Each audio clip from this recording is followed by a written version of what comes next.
Assalamualaikum warahmatullahi wabarakatuh. Perkenalkan, kami dari kelompok 9 akan mempresentasikan hasil kerja kelompok kami, yaitu budaya organisasi di PT Telkom Indonesia, yang beranggotakan yang pertama, Muhammad Fernanda dengan NIM B100 190 217. Yang kedua, Lucy Melani Putri dengan NIM B100 190 172. Dan yang ketiga, Tiara Nur Anggita dengan NIM B100 190 193.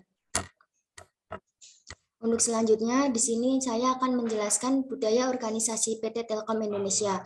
PT Telkom sudah ada sejak masa Hindia Belanda, dan yang menyelenggarakan adalah pihak swasta. Sedangkan perusahaan PT Telkom Indonesia juga termasuk bagian dari perusahaan tersebut yang mempunyai bentuk badan usaha Pos and Telegraph dengan Stat Blad 052 tahun 1884. Yang selanjutnya ada visi PT Telkom.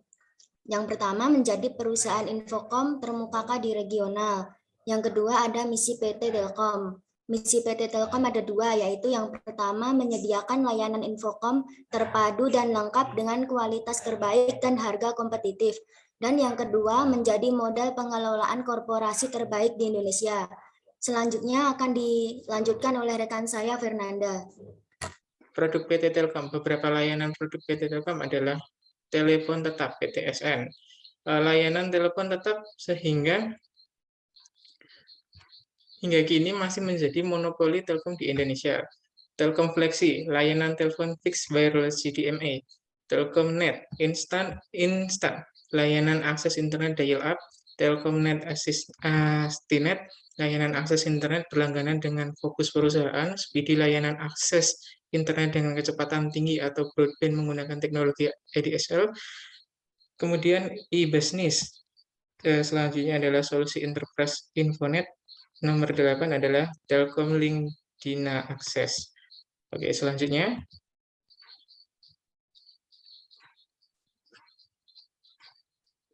Karakteristik budaya organisasi PT Telkom Indonesia.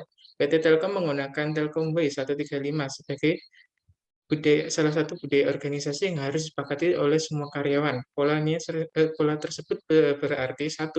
Asumsi dasar disebut committed value.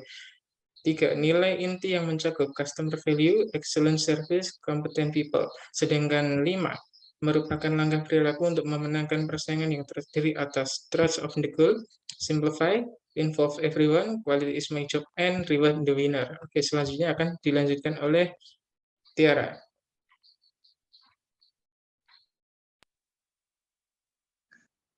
Deskripsi budaya organisasi yang terlihat dan tidak terlihat. 1. Budaya organisasi yang dipegang Telkom saat pandemi adalah normatif dengan karakteristik orientasi hasil.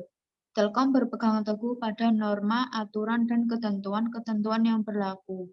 Akan tetapi, di saat pandemi ini, berlaku kebijakan WFH yang memberikan fleksibilitas kerja kepada karyawan. Dalam 5 hari kerja diperbolehkan WFH 1 hari atau lebih. Yang terpenting adalah tugas yang diberikan sesuai tepat waktu dan memuaskan. 2. Organisasi yang tidak terlihat pada PED PT Telkom Indonesia adalah budaya pragmatis.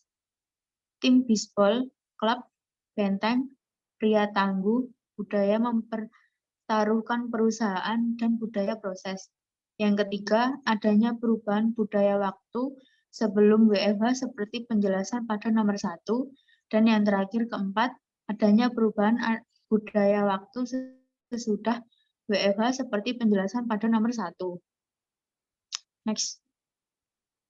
Topologi budaya organisasi pada PT Telkom. Telkom melakukan evaluasi budaya perusahaan menggunakan pengukuran akhlak Culture Health Index atau yang disebut dengan ACI. Untuk mengetahui tingkat efektivitas implementasi budaya perusahaan, nilai diukur secara keseluruhan maupun secara spesifik yang mengarah pada internalisasi core value akhlak.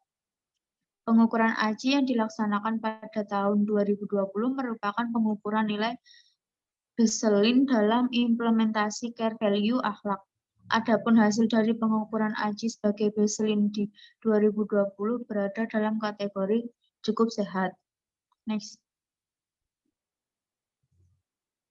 Sekian presentasi dari kelompok kami. Wassalamualaikum warahmatullahi wabarakatuh.